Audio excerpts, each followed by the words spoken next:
You're listening to the Armchair GM Sports Network.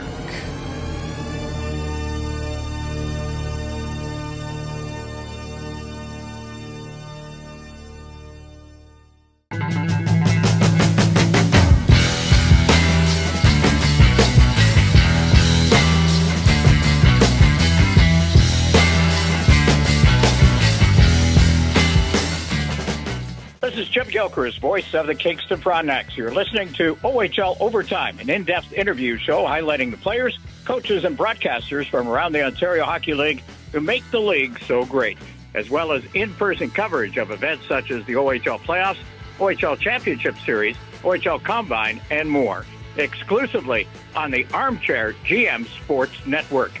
Here's your program host, Brandon Caputo.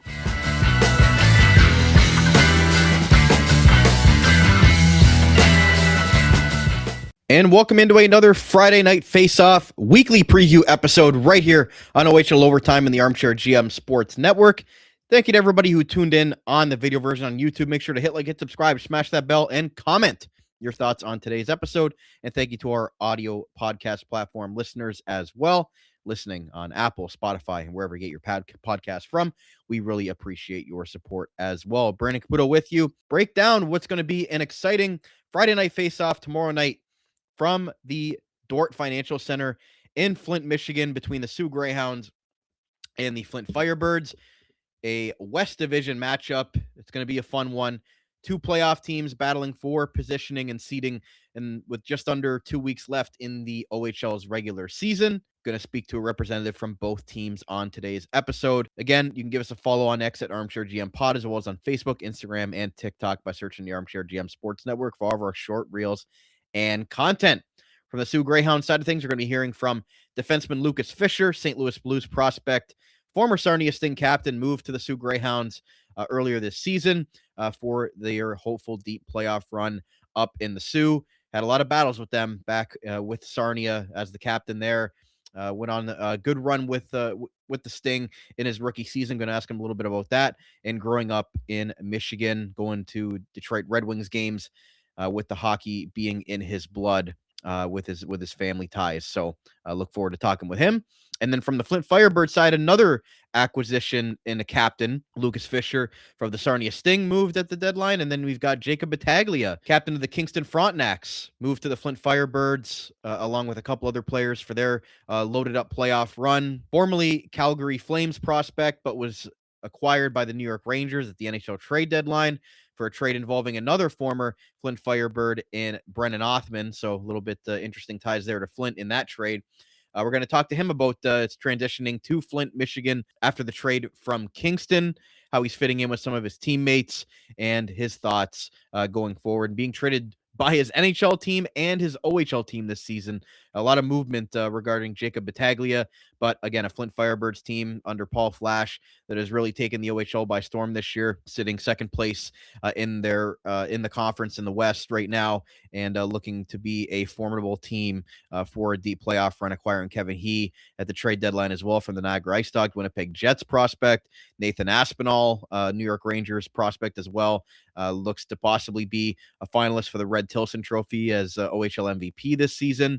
They picked up Mason Vaccari as well as the Soo Greyhounds picking up Carter George. So both these teams have definitely made some solid moves to be buyers and contenders in the playoffs here. So going to be interesting with the final week to see what the bracket's going to look like. Good appetizer for these two teams who might face down the road in the OHL playoffs. So Friday Night Face-Off, again, heads to the Dort Financial Center as the Flint Firebirds host the Soo Greyhounds in a key Western Conference matchup. Both teams positioned in the playoff race. Friday meeting carries added importance in the regular season, as I mentioned. Coverage begins at 7 p.m. on Flow Hockey's social media platforms. Flint enters the night leading the West Division and sitting second in the Western Conference, 5 points back of the Kitchener Rangers. For the conference lead, the Flint Firebirds hold a 2-point edge over Windsor in the battle for the division title. New York Rangers prospect Nathan Aspinal continues to drive offense for Flint, sitting second in the OHL with 30 goals and 86 points. Trade deadline acquisitions Kevin He and Jacob Battaglia, who we'll hear from a little bit later, have added further depth to the lineup. He ranks second on the team with 35 goals and 70 points, with Battaglia contributing 26 goals since joining the Flint Firebirds. LA Kings prospect Jimmy Lombardi also has played a major role in the Flint attack, recording 33 goals and 66 points. In goal, Mason Vaccari has provided steady play for Flint throughout the year. His 33 wins ranked second in the OHL, while his 2.65 goals against average sits ninth among league goaltenders. The Greyhounds arrived fourth in the Western Conference, 9 points behind Flint and 1 point ahead of London in the race for home ice advantage in the first round in that possible 4-5 matchup. Overage forward Marco Magnosa leads the Soo Greyhounds offense with 31 goals and 81 points, continuing his strong season as a Tampa Bay Lightning prospect. Trade deadline acquisition Jeremy Martin has also provided a scoring boost since joining the Greyhounds. Martin has recorded 26 goals on the year and produced 8 goals in the 9 games. Friday's matchup marks a return to Flint for the former Firebirds forward. On the blue line, NHL prospect Chase Reed is nearing a return to the lineup. Reed has recorded 18 goals and 47 points this season and is regarded as one of the OHL's top defensemen available in the 2026 NHL draft, as well near the top of NHL Central Scouting for the upcoming NHL draft. In goal, LA Kings prospect Carter George has handled the majority of the workload for the Greyhounds. George carries a 2.71 goals against average and a 910 save percentage, both ranking among the top marks in the OHL this season. With Flint looking to strengthen its hold in the West Division and the Greyhounds battling for playoff positioning, Friday's matchup sets up another important battle for both clubs. So with that being said, let's take you to the interviews today with Flint Firebirds forward Jacob Battaglia, who you hear from second, and we'll start off with Soo Greyhounds defenseman and St. Louis Blues prospect Lukas Fischer, and we'll come back and wrap things up. And we're back for another Friday night face-off preview as the Soo Greyhounds are going to take on the Flint Firebirds tomorrow night up at the Dort Financial Center in Flint. Pleased to welcome on as we go across the benches once again with Soo Greyhounds defenseman Lukas Fischer. Lukas, appreciate you joining us today. First of all, how are you sort of enjoying everything that's come with being a Soo Greyhound? I know you come from the Sarnia Sting and a divisional rival there. So how's it feel to put on the Soo Red now? Does it feel sort of normal? Yeah, it's starting to feel, it's starting to feel like home for sure.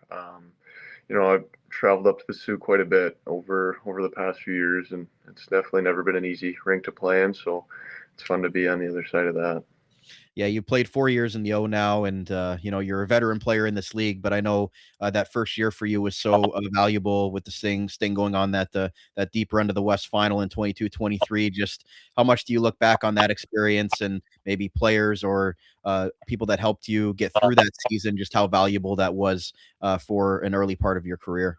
Yeah, I mean, I think from a development standpoint, getting to play with all those guys was pretty huge for me. We had a pretty special decor that year, which being a defenseman, that helped me a ton. Kind of getting to learn from those guys. And as for going on a little bit of a playoff run there, it was unbelievable, especially in my first year.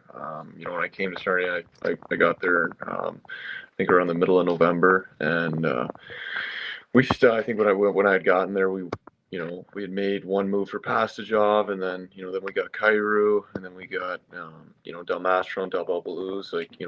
We got better and better throughout the year, and so initially when I had gotten there, I wasn't sure how good of a team we were going to have, and we ended up being having a pretty special group and going on a little bit of a run, and it's something I definitely think about a lot. It was a ton of fun, and it was a great opportunity, and I'm hoping to maybe go on a little bit of a run this year. That'd be great.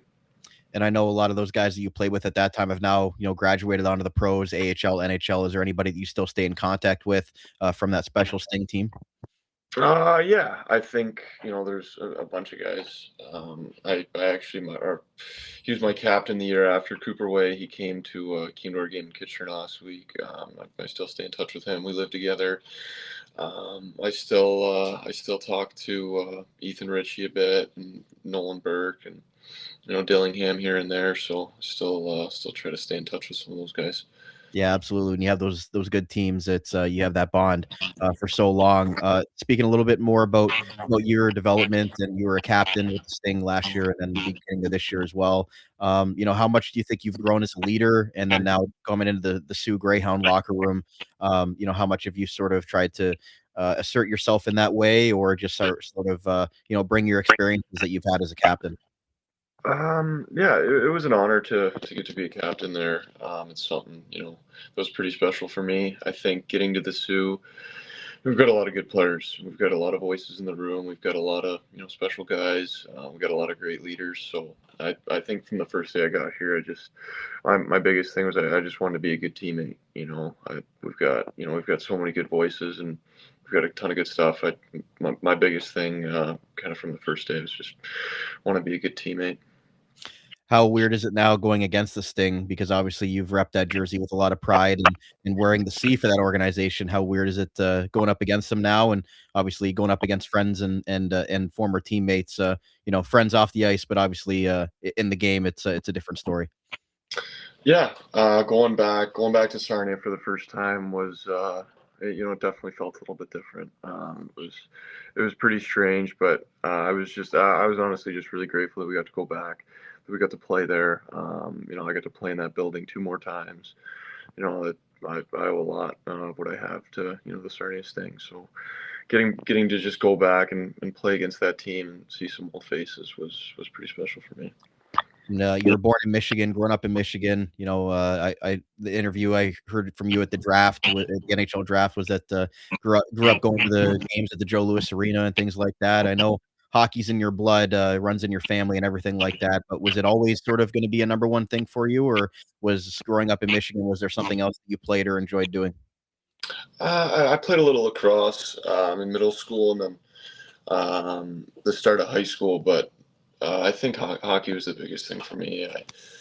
When I was about 12, 13, I started to really, really like it. It started to get a lot of fun. I got a little bit better, and it just started to get a lot more fun. And then I think ever since like the age of 12 or 13, I've never really wanted to do much else. Like, everybody kind of asks, what's the backup plan? What do you want to do? And it's always kind of tough giving an answer, right? Because I don't really want to do much else other than play hockey. I know you're a Blues fan now. You can't cheer for the Red Wings anymore. But growing up, going to games, was there a certain player or a team or just a certain hockey memory that you enjoyed most growing up? Well, my dad worked in Detroit. He's worked in Detroit, ever since he retired from being a player. So I had the privilege to go down to the locker room and meet some of those guys, and that's why I used to wear 13 was because, I can't say I modeled my game after him, but Pavel Datsyuk, obviously we don't play much alike, but he was one of the guys that, I'd get to go down after the games, and he would take the time of day to talk to me and sign something or take a picture. So he was always really nice to me. So I always looked up to him a ton, and he was probably one of my favorites.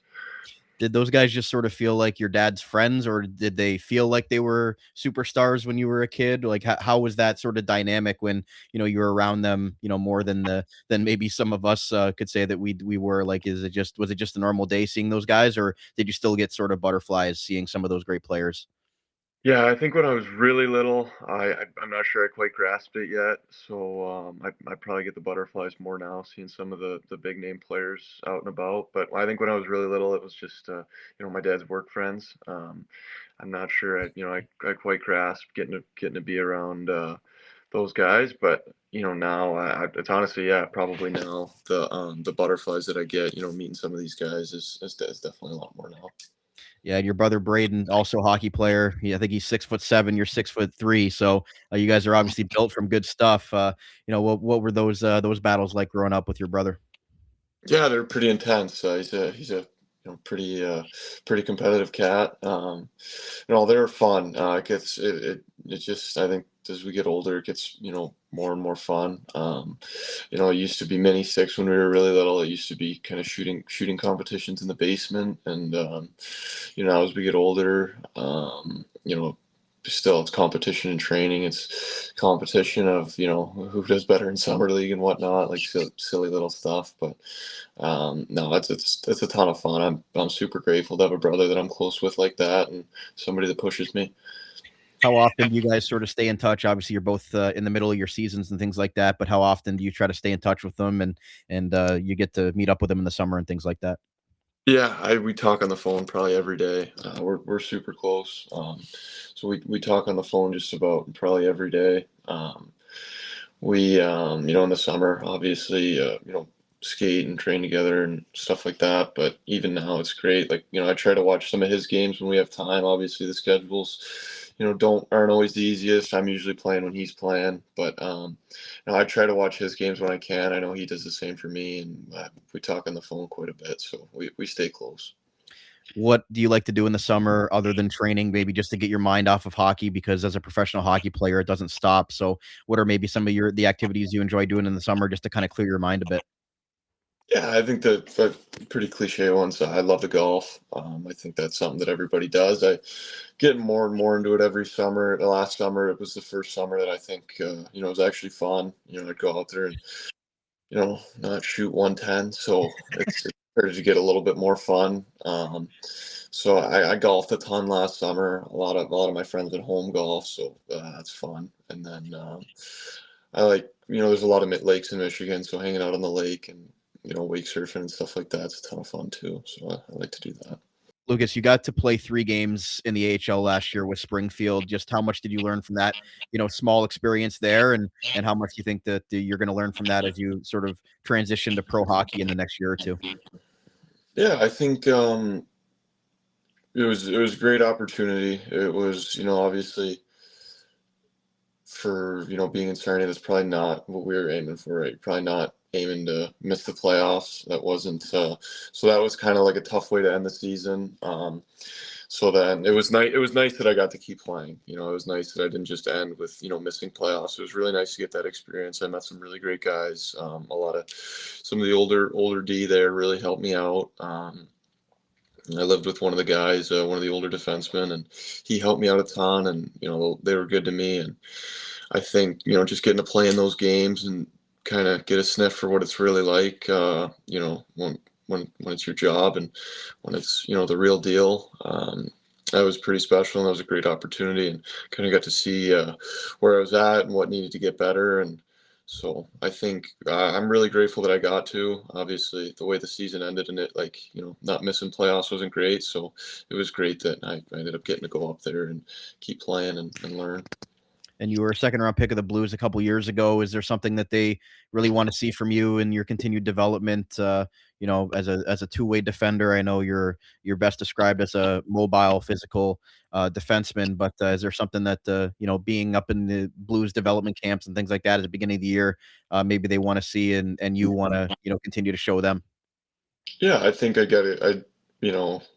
Every night I just try to work on the defensive side of my game, make sure I'm not getting beat too much, and just trying to play hard and physical, and killing plays quick and moving the puck fast, and just kind of playing trying to learn the pro brand of hockey that I need to learn to play. So I think just kind of getting adjusted to that, and trying to just really get ready for pro hockey.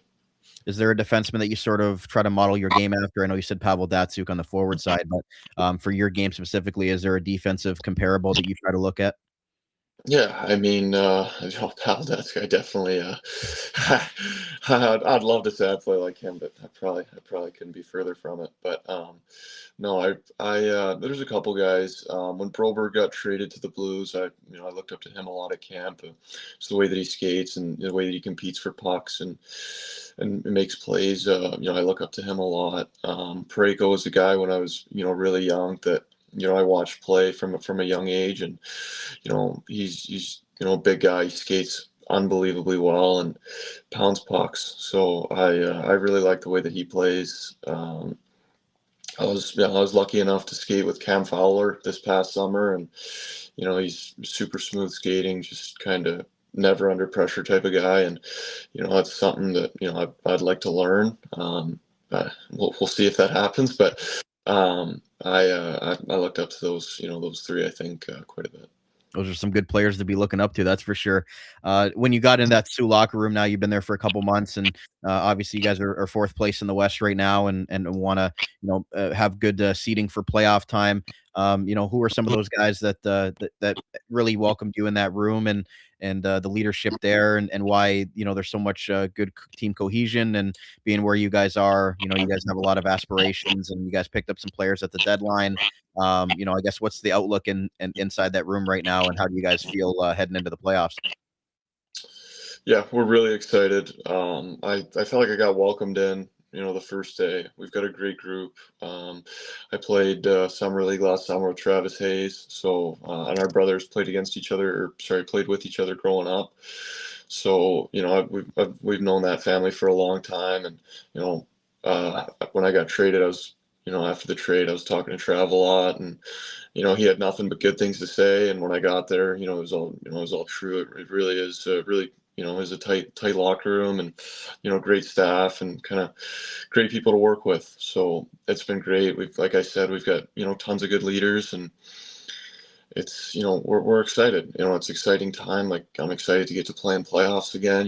Whatever happens. I think everybody wants the same thing. Everybody wants a chance to win, and we're hoping to we're hoping to do something in these playoffs. And I think we're all just really, really excited to kind of get the chance at that. I know you probably traded some paint with some of those guys and battled with them, within that division. Was there any funny conversations that you had to have, or burying of the hatchets against some of those guys you went to battle with when you went in that room? Yeah, I mean, it's funny. Like, the guy I probably battled with the most since he came to the league was Travis Hayes. Like, we're always, kind of buddies in the summer, and obviously play summer league together. But during the games, we'd really get into it. He plays a really honest brand. He plays really hard, and he's not scared of anybody. So him and I would get into it a ton, and then he'd look over and smile at me in the box, and if we ended up going to the box together or something like that. So we always battled a ton, and then he's a guy that I'm definitely pretty grateful to be wearing the same jersey as now. That's for sure. For sure. 24 points, 33 games, plus 15 rating since going over to the Soo. It seems like you fit in nicely there. Tomorrow night, big game against the Flint Firebirds, obviously one of the top teams in the Western Conference, and a team you'd most likely have to go through in the playoffs. How much is this sort of going to be, I guess a little bit of a preview or appetizer for what you could see from them in the playoffs? I know you've battled with them a lot back with Sarnia as well, so it's a team that you're very familiar with. Just how much you looking forward to that battle and possibly seeing them down the road? Yeah, I'm really excited. We beat them in a shootout last week, so I'm sure they're hungry. I'm sure they're ready to play. They're a really fast team. They're really good off the rush, and they're really good in transition and in the O zone. So they got a lot of talent up front. They're a good team. It'll be a good challenge, and I'm really excited for it. Absolutely. There's Lukas Fischer of the Soo Greyhounds, defenseman prospect of the St. Louis Blues. Lucas, really appreciate you taking the time tonight. Best of luck tomorrow in Friday Night Faceoff against Flint. I know Soo does a lot more traveling than a lot of teams in the O, so good luck with that, and best of luck for you going down the stretch into the playoffs. Thank you. I really appreciate it. Thanks for having me on. Fourth Wall is the official merchandise supplier of the Armchair GM Sports Network. Our user-friendly site is print to order with no minimum items or inventory needed, shipped right to your doorstep safely and efficiently from the North American warehouse. All of our logos are available to supporters, listeners, and viewers can have the best variety available to them for their swag preferences. All items are priced as low as possible, allowing everybody who wants to support our business with the opportunity to do so, receiving quality and comfortable products in return. Shop today at fourthwall.com with a direct link to our Armchair merch store in the description of all episodes and in the bio of all of our social media accounts. Become an Armchair GM today with Fourth Wall. Hi, this is Larry Millett, and you're listening to OHL Overtime.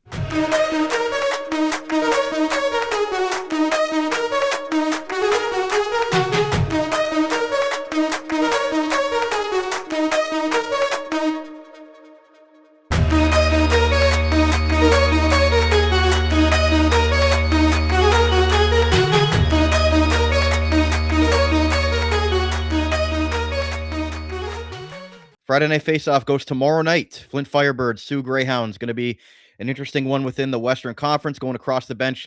This time to the Flint Firebirds side of things, we've got Jacob Battaglia of the Flint Firebirds, now prospect of the New York Rangers. Jacob, really appreciate you joining us today ahead of tomorrow night's big matchup. First of all, how has the transition to Flint been since obviously the trade from Kingston? How are you enjoying Michigan? Yeah, it's pretty good so far. Obviously, thanks for having me on.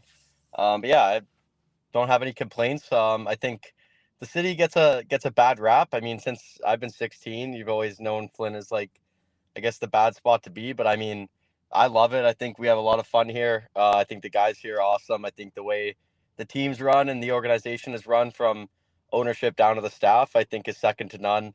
Yeah, I'm very happy with how things have been going. And obviously you wore an A, you wore a C in Kingston, and you come over with a lot of experience as far as being a leader. How has the transition been within that locker room and getting involved with the great leadership already there in Flint, and they bring over another captain and Kevin He from Niagara. So how have all the different captains been engraved in that room, and how do you guys sort of go with that dynamic now?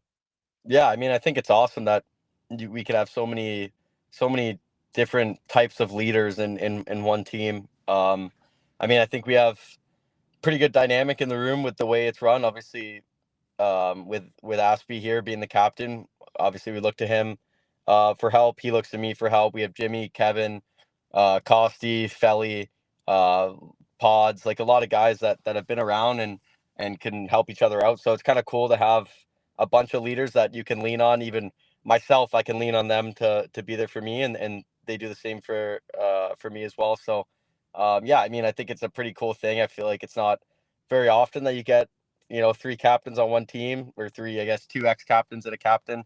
So yeah, I think it's pretty cool that we get to kind of share that role. How pleased are you with how things are going? Obviously, first place in the West Division and trying to lock up that 2 seed, maybe the 1 seed, but and just being a part of that group you mentioned with Aspinall, Kevin He, Jimmy Lombardi, Kostoff, a lot of great players there. How have you sort of fit in there, and how is the outlook here as you're looking to obviously make some noise in the playoffs, because you haven't been there for a couple seasons yourself? Mm-hmm.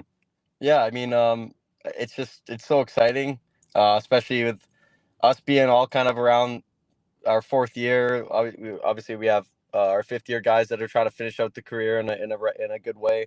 So yeah, it just makes it that much more exciting. It makes you want it that much more to go on a real serious run throughout the playoffs and hopefully bring a championship to Flynn and move on to the Memorial Cup. So that's kind of our end goal. Is no really, you know, let's just make it to the second round. None of that. Like, we're here to win a championship, and that's what it's been from day one with these guys, and day one from when I got here. Something I saw from one of your draft interviews was the spiritual healer thing. That comment went pretty far. How did that sort of help you? And do you have any other future predictions that you've gotten now on the Flint side?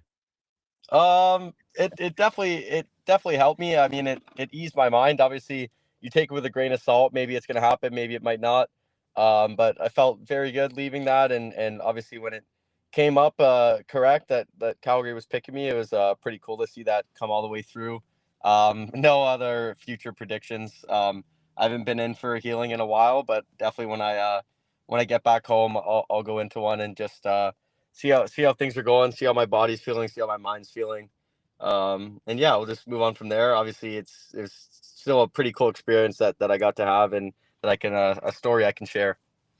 And not only were you traded in the OHL, but your rights in the NHL were moved at the trade deadline for another former Flint Firebird and Brennan Othman, which was kind of funny in and of itself. But you know, what was that morning like, and just knowing that you know, now you're going to be part of the Rangers organization? I know you're still focused on Flint and your junior hockey career, but when you graduate on, you're going to have a new affiliation to your name. What was that whole experience like for you that day?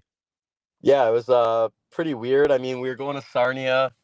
We had a game in Sarnia. We're on the bus. Obviously, it's deadline day, so obviously I was probably a little nervous from the start. Um, and we're on the bus, and I get the call. It's 4:30. I get the call from my agent.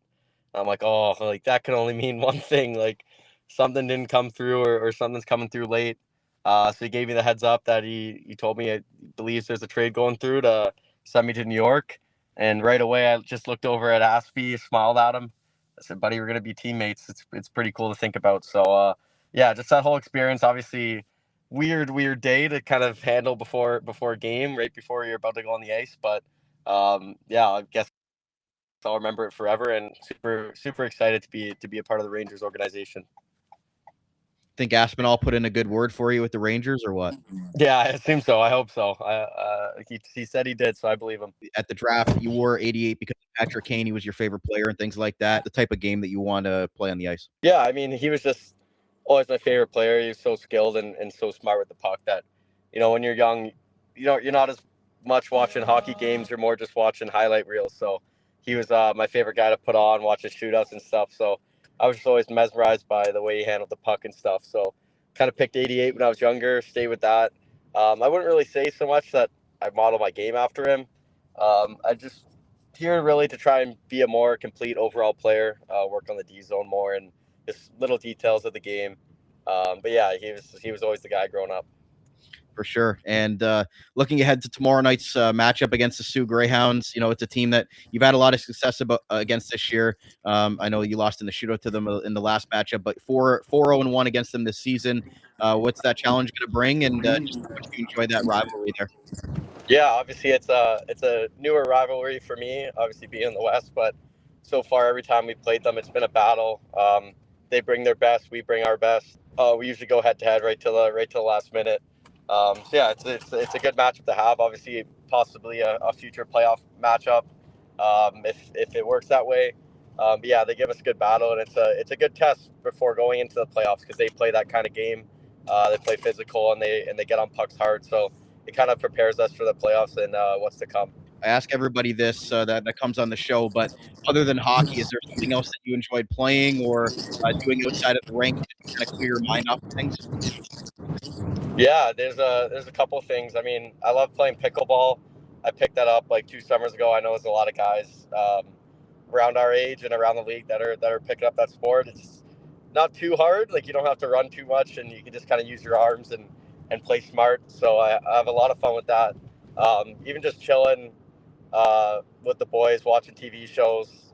Nothing really too crazy, but more just like spending time around the guys and just having fun, I guess. Like playing poker too. We play a lot of poker.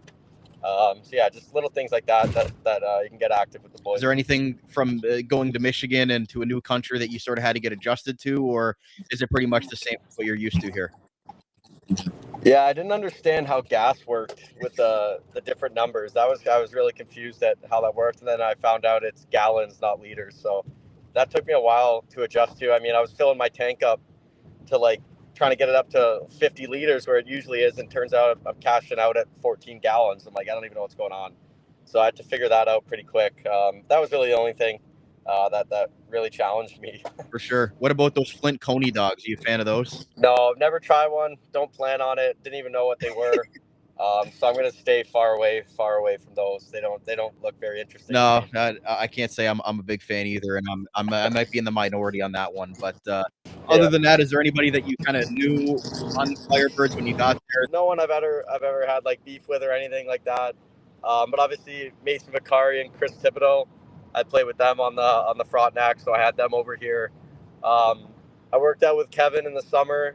I knew him obviously from playing hockey before, being the same age. And then also Josh Colosimo. We played JRC together, so I knew him from time ago, day one like that. No one really else. I mean, I knew Aspie, I knew Jimmy just from around the league. I knew Costi from around the league.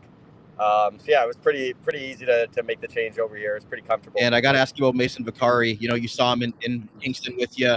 Takes a big step this year. As you have 33 wins for you guys this season. Just what have you seen in the progression of him over the last few years, and why do you think he's been, a goalie of the year candidate? Yeah, I mean, he's super athletic. I mean, he gets across the crease super fast, finds the puck really well through screens. I find he tracks it very well. And in big moments, he usually comes up with a pretty big save for us. We've had a couple tough starts early in games sometimes this year, and him and even Mason Corville are standing on their head early in the game to keep us into it. So when you got goalies like that can keep you in it early, gives you a pretty good advantage for the rest of the game. And what can you tell us about your head coach, Paul Flash? He's got a pretty stoic look most of the time on the bench there and in the post-game interviews. But what has it been like being a part of that coaching staff? Obviously, they've been able to have Firebirds playing such great hockey this season. He's very pro. The way he runs his systems and the team is very pro style as well with the rest of the staff. Very detailed, and make sure that when we are out of line or something's not working, everyone's held accountable.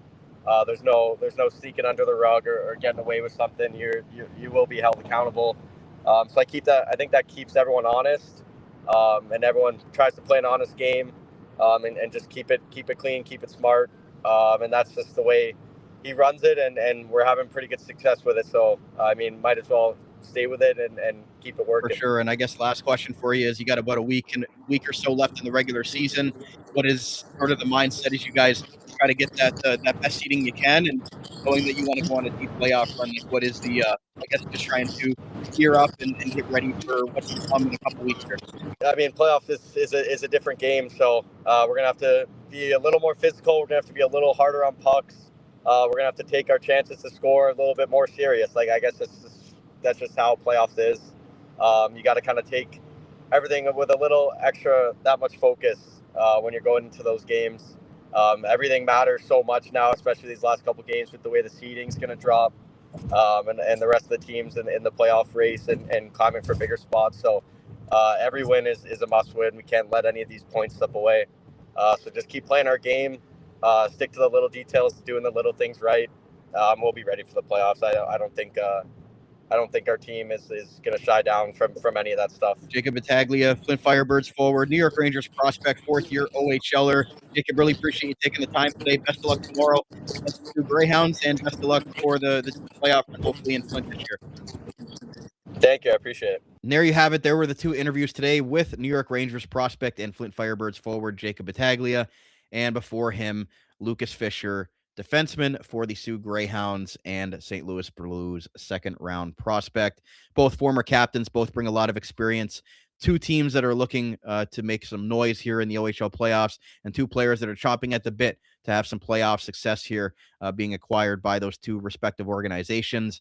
And tomorrow night's matchup could possibly be a preview of what we might see in round 2 or round 3. Who knows with the way the bracket's going to end up, but will be a very, very fun game tomorrow night at the Dort Financial Center. Again, you can catch it free on Flow Hockey social media platforms, on YouTube, X, and Facebook, as well as the OHL's Facebook page.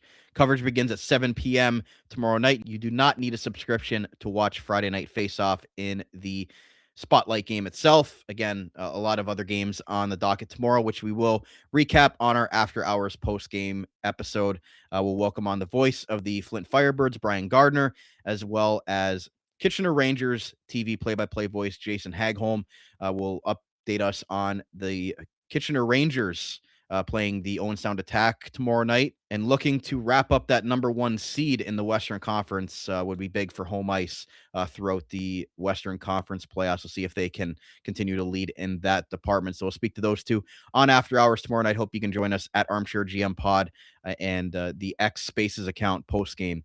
Thank you to everybody who tuned in today. Hopefully you enjoyed both interviews with Jacob Battaglia and Lukas Fischer, getting a little bit of insight on them on and off the ice. Thank you to everybody who tuned in on the video version on YouTube. Again, make sure to hit like and subscribe, smash that bell if you enjoyed this type of content and all that we have going on the network as well. And thank you to our loyal on-demand audio podcast platform listeners as well. You can also give us a follow on X, as I mentioned, at Armchair GM Pod, as well as on Facebook, Instagram, and TikTok by searching the Armchair GM Sports Network.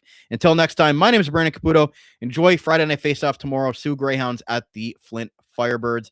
And we'll talk to you again next week for the final Friday Night Faceoff of the OHL regular season. We'll talk to you then. You're listening to the Armchair GM Sports Network.